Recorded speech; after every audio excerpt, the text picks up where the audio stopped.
자, 오늘 같이 나눌 하나님의 말씀은 시편 23편 1절부터 6절까지 말씀입니다. 같이 합독하도록 하겠습니다. 시작. 여호와는 나의 목자시니 내게 부족함이 없으리로다. 그가 나를 푸른 풀밭에 누이시며 쉴만한 물가로 인도하시는도다. 내 영혼을 소생시키시고 자기 이름을 위하여 의의 길로 인도하시는도다. 내가 사망의 음침한 골짜기로 다닐지라도 해를 두려워하지 않을 것은 주께서 나와 함께 하심이라. 주의 지팡이와 막대기가 나를 안위하시나이다.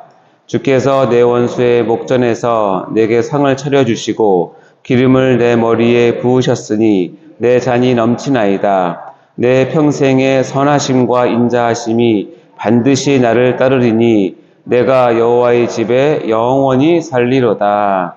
아멘. 이 새벽에 이렇게 기도의 자리에 오신 여러분들을 또 환영합니다.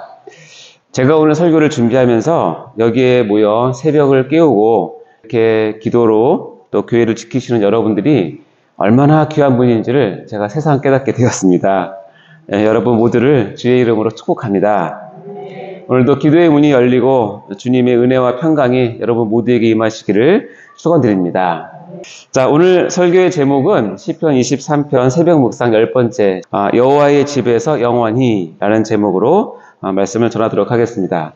우리 6절만 한 번 더 읽어보도록 할까요? 시작. 내 평생의 선하심과 인자하심이 반드시 나를 따르리니 내가 여호와의 집에 영원히 살리로다. 아멘.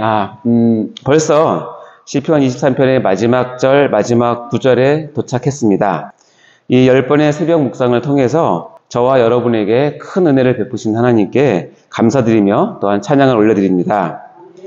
실은 이 말씀을 준비하는 제가 얼마나 큰 은혜를 받았는지 이 시리즈를 진행하면서 저만 은혜를 흠뻑 받은 것 같아서 너무나 송구스러운 마음도 있었습니다. 하지만 부족한 저를 통해서 하나님의 말씀을 선포하게 하셨으니 이 말씀을 받으신 여러 성도님들도 저보다 더 큰 은혜와 감격을 받으셨으리라 믿습니다. 먼저 저번 시간에 같이 나누었듯이 6절은 다른 구절과는 달리 미래 시제의 내용으로 되어 있다고 말씀드렸습니다. 그리고 그 두 가지 내용은 뭐냐면 첫 번째, 내 평생의 선하심과 인자하심이 반드시 나를 따를 것이다 라는 것과 이제 오늘 본문인 두 번째, 내가 여호와의 집에 영원히 살리로다 라는 미래 시제를 사용한 신앙 고백입니다. 오늘은 그 두 번째 내용이자 6절의 마지막 구절인 내가 여호와의 집에 영원히 살리로다 라는 말씀을 같이 나누도록 하겠습니다. 그리고 예고를 드린다면 다음 주에는 시편 23편을 총 정리하면서 시편 23편 새벽 묵상 시리즈를 이제 마무리하려고 합니다. 영화나 드라마 또는 소설 등의 그 분야에서는 이 끝의 마무리는 매우 중요합니다. 왜냐하면 그것은 그 앞의 내용을 다 포함할 뿐 아니라 그 저자나 감독이 주장하고 싶은 마지막 메시지를 그 마무리 장면에 이렇게 담아놓기 때문이죠. 오늘 다윗은 여호와는 나의 목자시니에서 시작된 신앙 인생의 그 파노라마와 같은 한편의 인생 드라마나 영화와 같은 그 내용들, 즉 1절부터 5절까지의 신앙 고백을 마무리하고 이제 마지막 최종 결론을 맺는데 그것이 바로 내가 여호와의 집에 영원히 살리로다 라는 것입니다. 그런데 이 대작, 이 명품 시인 시편 23편에 이런 마지막 중요한 결론이 겨우 여호와의 집에 사는 것 정도밖에 안 되는가라는 의구심이 들기도 합니다. 저도 처음에는 에게 결론이 약한데 이런 생각이 들기도 했답니다. 그런데 그렇지 않음을 알고 제가 이렇게 말씀을 전하는 것입니다. 저와 함께 이 본문 말씀을 통해서 시편 23편의 마지막 결론이 우리 모두에게 큰 은혜로 임하여 주시기를 주의 이름으로 간절히 바랍니다. 오늘 이 본문 말씀이 오늘 우리에게 어떤 하나님의 말씀을 드러내는가를 알아보기 위해서 다음 세 가지로 나누어서 설교를 하도록 하겠습니다. 첫 번째는 내가 여호와의 집에서 영원히 라는 제목으로, 두 번째는 그의 몸된 교회를 위하여 라는 제목으로, 마지막 세 번째는 영혼의 토포필리아 교회라는 제목으로 설교를 하도록 하겠습니다.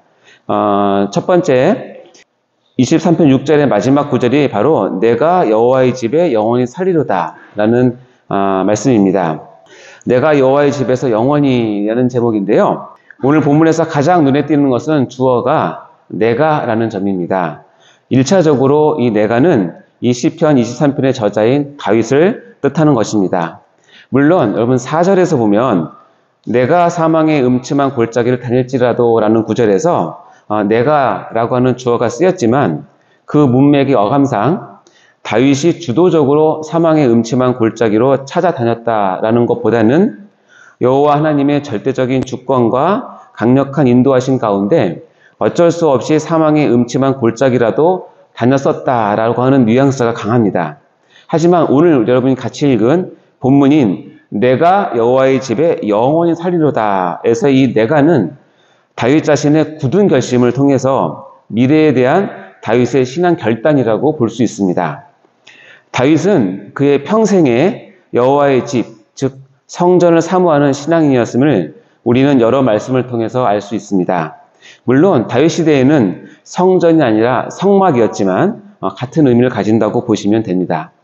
그 예로 시편 84편 1절에서 5절에서 보면 다윗이 이렇게 고백을 합니다. 제가 읽어보겠습니다. 만군의 여호와여 주의 장막이 어찌 그리 사랑스러운지요. 내 영혼이 여호와의 궁정을 사모하며 쇠약하며 내 마음과 육체가 살아계신 하나님께 부르짖나이다.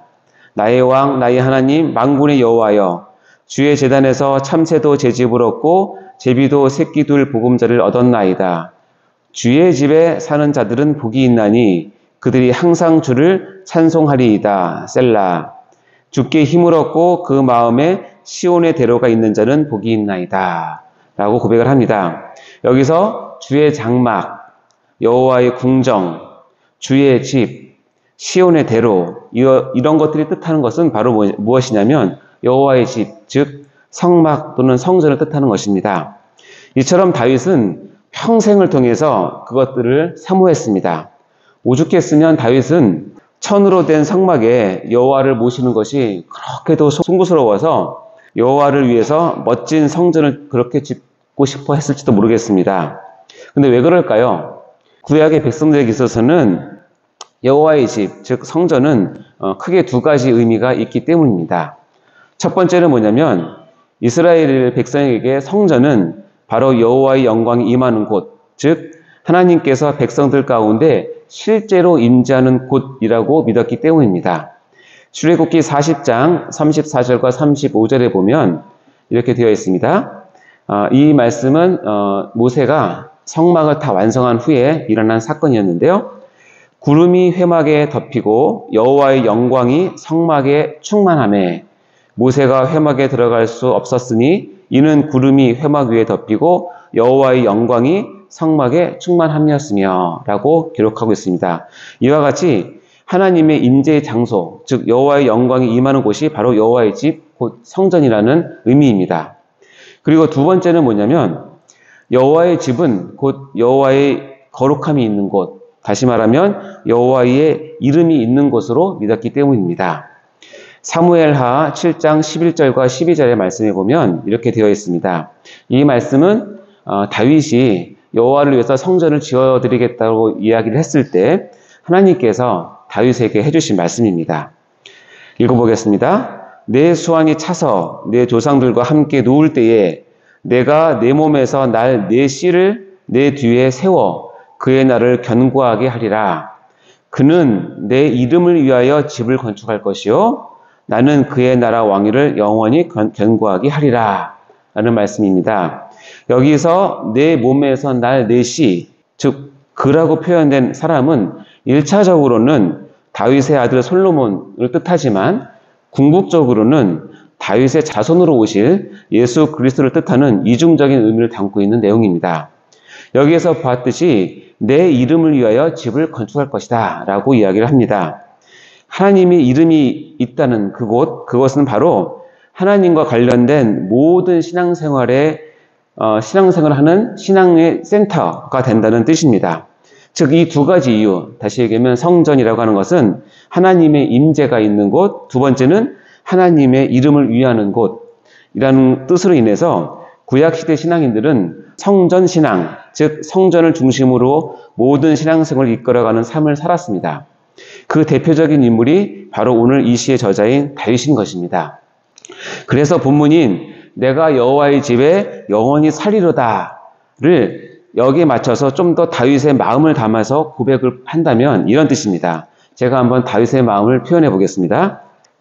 내가 앞으로 평생에 하나님 자신을 가까이 하는 것을 가장 큰 복으로 삼고 하나님으로 만족하며 하나님을 위하여 이제부터 영원히 살겠습니다. 라고 하는 신앙 고백이 바로 이 말씀인 것입니다. 다윗의 이 고백이 우리 모두의 고백이 되시길 주의 이름으로 축원합니다. 자, 두 번째는 그의 몸된 교회를 위하여 라는 제목입니다. 금방 읽은 것처럼 내가 여호와의 집에 영원히 살리로다 이 말에서 혹시 여러분은 신앙의 3대 원리에 대해서 들어보셨습니까? 첫 번째 뭐죠? 하나님 중심, 두 번째 성경 말씀 중심, 세 번째 교회 중심입니다. 이것이 신앙의 3대 원리인데요. 여기서 이 세 가지는 다 중요하지만 저는 개인적으로 교회 중심이 가장 중요하다고 생각합니다.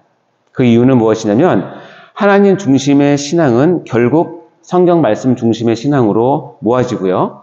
이렇게 모아진 하나님 중심과 성경 말씀 중심의 신앙이 표현되는 것은 확실하게 교회 중심의 신앙으로 드러나기 때문입니다. 이것을 구약 개념으로 신앙의 3대 원리를 다시 표현하자면 첫 번째 여호와 중심, 두 번째 율법 중심, 세 번째 하나님의 집 중심이라고 말씀드릴 수 있습니다. 다윗이 바로 이 여호와 중심, 율법 중심의 신앙을 최종적으로 표현하고 나타낸 것이 바로 하나님의 집, 즉 성전 중심의 신앙으로 고백하는 것입니다. 바로 오늘 이 다윗의 하나님의 집, 즉 성전 중심의 신앙이 신약시대로 계승되면서 교회 중심의 신앙으로 이어지는 것입니다. 이 교회 중심의 신앙을 가장 잘 드러낸 신앙의 선배는 바로 사도 바울입니다. 에베소서 1장 12절에 보면 교회는 그의 몸이니 만물 안에서 만물을 충만하게 하시는 이의 충만함이니라 라는 말씀이 있습니다. 사도 바울은 교회를 예수 그리스도의 몸이라고 하였고 만물의 충만함을 담아내는 신적 기관이라고 우리에게 소개해주고 있습니다. 그리고 이 교회 안에서 우리는 하나님과의 만남, 하나님과의 교제, 달콤한 성도의 교제, 그리고 그분의 영광을 누리며 안식하는 평안 등을 우리가 이 교회 안에서 맛볼 수 있다는 것입니다. 즉 하나님에 대한 넘치는 사랑과 체험적인 신앙을 가장 잘 고백하면서 또한 다른 지체들과 함께 울고 웃으면서 한 가족으로 살아갈 수 있는 것이 바로 교회라는 것입니다. 또한 사도 바울은 골로새서 1장 24절에 이렇게 고백을 합니다. 나는 이제 너희를 위하여 받는 괴로움을 기뻐하고 그리스도의 남은 고난을 그의 몸된 교회를 위하여 내 육체에 채우노라 하는 말씀이 있습니다. 사도 바울은 이러한 교회를 위해서 그리스도의 남은 고난을 자신의 육체에 채우는 것을 기뻐한다고 고백을 하는 것입니다. 왜냐하면 교회를 사랑하고 교회를 보호하고 지키는 것은 바로 하나님에 대한 우리의 신앙 고백이기 때문입니다. 이와 같이 교회 안에서 충만함을 누리며 또한 교회를 사랑하고 아끼는 교회 중심의 신앙생활을 하시기를 주의 이름으로 기원합니다. 마지막 세 번째, 영혼의 토포필리아 교회입니다. 내가 여호와의 집에 영원히 살리로다. 이 말씀에서 여러분은 기억하십니까? 담임 목사님께서 팬데믹 시대를 지나면서 영혼의 토포필리아로 모든 성도들이 교회를 찾도록 해야 한다고 늘 말씀하셨습니다. 토포필리아라는 이 말의 뜻은 어떤 장소에 대한 강한 향수를 뜻하는 것으로 마음의 고향 이렇게 생각하시면 딱 좋을 것 같습니다. 즉 우리의 영혼은 늘 영혼의 고향인 교회를 갈망하며 팬데믹과 같은 어려운 위기 시대일수록 더욱 교회 중심의 신앙생활을 해야 한다는 것입니다. 신앙생활에 금과 옥조와 같은 귀한 명언이 있습니다. 아마 여러분들도 한 번쯤은 다 들어보셨을 텐데요. 인생의 방황은 예수님을 만나면 끝나고 신앙의 방황은 좋은 교회를 만나면 끝난다. 네, 들어보셨습니까? 이 말 그대로 인생의 갈 길을 모르는 사람들에게는 예수 그리스도의 복음을 접하고 예수님을 인격적으로 만나면 그 어떤 인생의 방황도 종지부를 찍는다는 것입니다.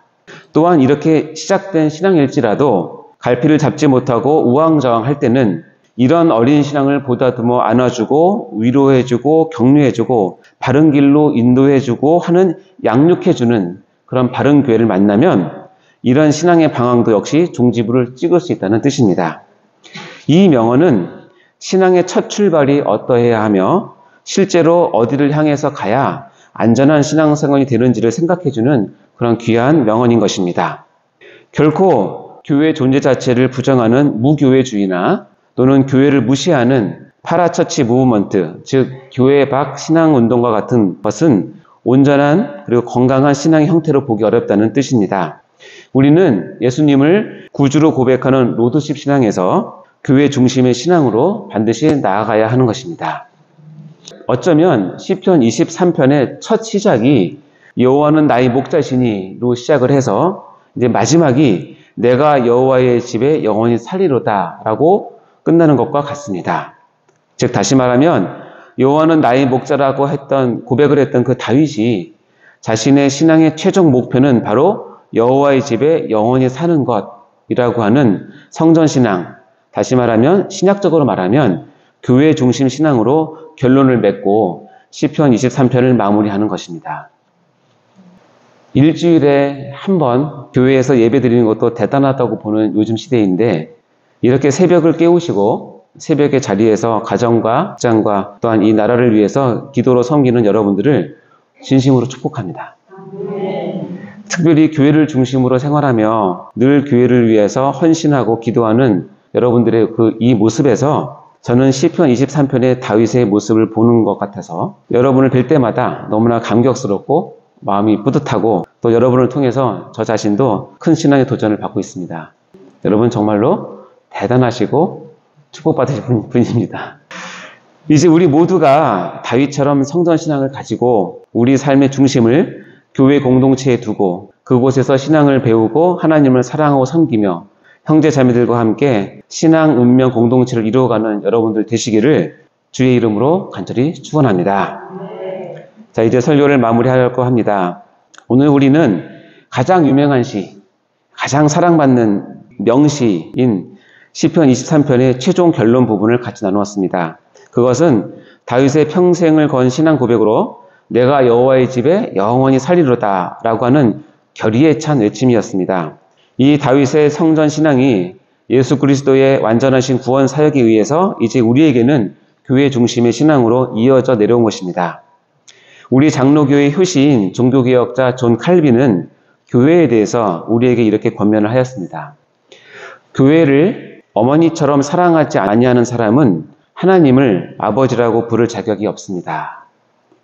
이제 우리는 여호와를 나의 목자로 삼는 로드십 신앙 위에다가 여호와의 집에 영원히 살리라는 교회 중심의 신앙으로 성장해서 시편 23편에서 말하고 있는 온전한 신앙의 참된 축복을 모두 받아 누리시는 귀한 성도님 되시기를 간절히 바랍니다. 같이 기도로 마치도록 하겠습니다.